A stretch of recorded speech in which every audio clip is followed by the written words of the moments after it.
Mapapadoble ka nga raw ng tingin kapag dumaan ka sa tindahang ito. Bukod kasi sa nanghahalinang katakam-takam na amoy ng crispy lechon na ito, agaw pansin din ang malaanghel na mukha ng mga nagtitinda nito.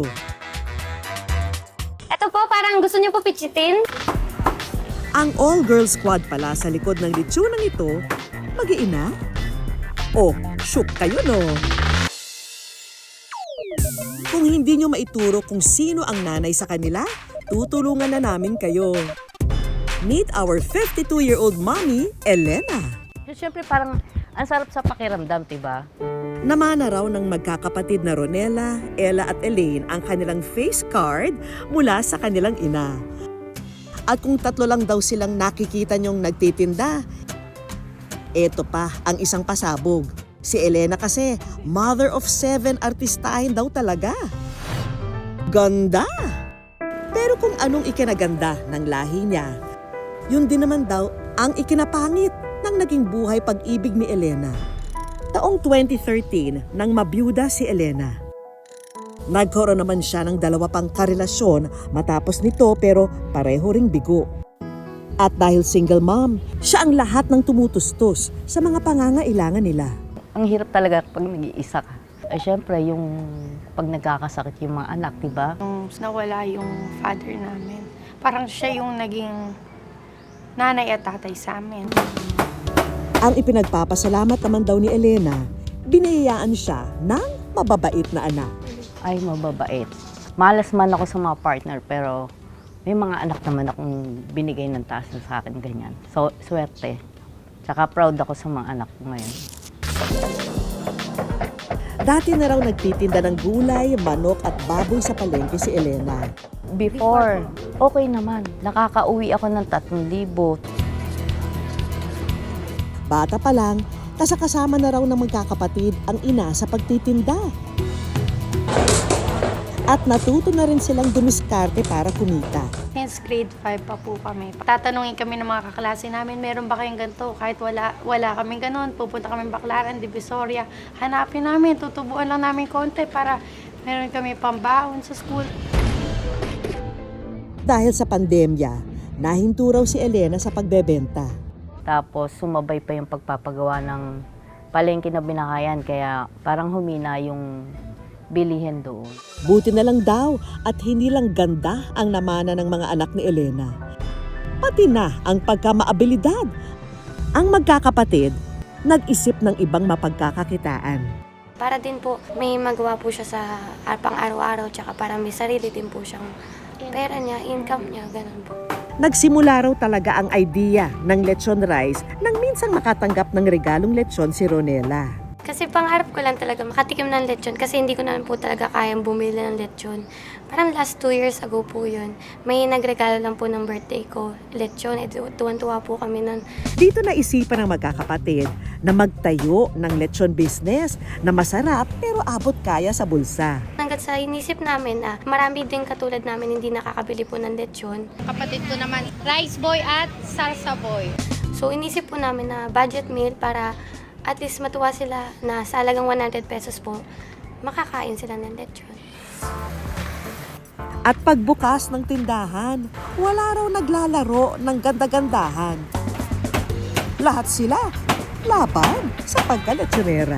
May nakatoka na po sa isang bagay kung sino po yung gagawa nito. Si Ella, Ronela, sila yung nagtsa-chop.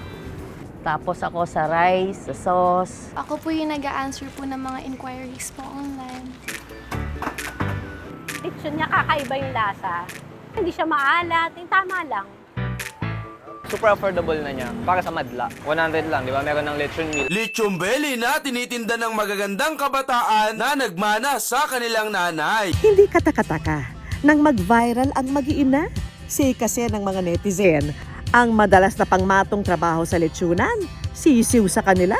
Tanong nila, nasan si Elaine, ma'am? Tulog po pero mag-aaral na po kasi siya sa Monday. Mag-aaral na. Hanapin ng mga viewers natin yan sila dati. Natutuwa ako kasi kinakaya nila yung magtadtad ng lechon, tapos lagi silang nakasmile. Makakamangha din, ma'am. Bira lang yung mga babaeng ganyan, masisipag. Tinadtad man ng mga pagsubok, Tad-tad din ang biyayang natatanggap ng pamilya ni Elena ngayon. Dahil mula sa 20,000 na puhunan, ngayon, nakakaubos na sila ng 15 lechon belly sa isang araw. Masaya po kami sa ginagawa namin. At least na titikman po ng mga ibang tao. Yung lechon po na sa halagang gento lang na dati kahit kami hindi po kami makabili.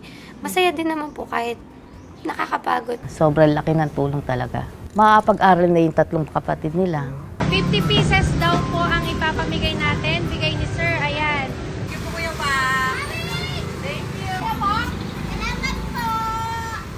Kaya hindi rin nila nalilimutang ibalik ang blessing sa kapwa. Pag alam naman namin na paubos na rin po and may pambayad na po kami sa lechon na nailabas namin pera, binibigyan po namin yung may mga gustong ng lechon, lalo na po yung may mga matanda po kasi talagang mahilig sa lechon.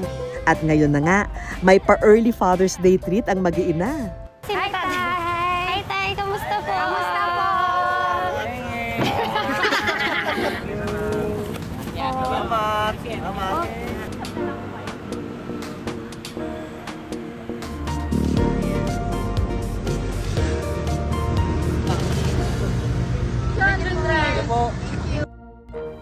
Pero ngayong nalalapit na Father's Day, ang nais daw talaga nilang i-treat ang tumayong ama at ina sa kanilang magkakapatid.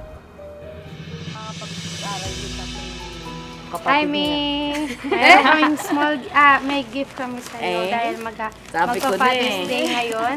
Dahil ikaw ang tumayong nanay at tatay sa amin. Thank you, love you. Love you. Ikaw ang best mom ever. Thank you at ganyan kayo, hindi katulad ng ibang kabataan. Kayo lang yung lakas ng loob ko, kaya kahit anong malas ako sa pero swerte pa rin ako. Ang laki ng pasasalamat ko sa taas, gawa ng kayo binigay sa akin.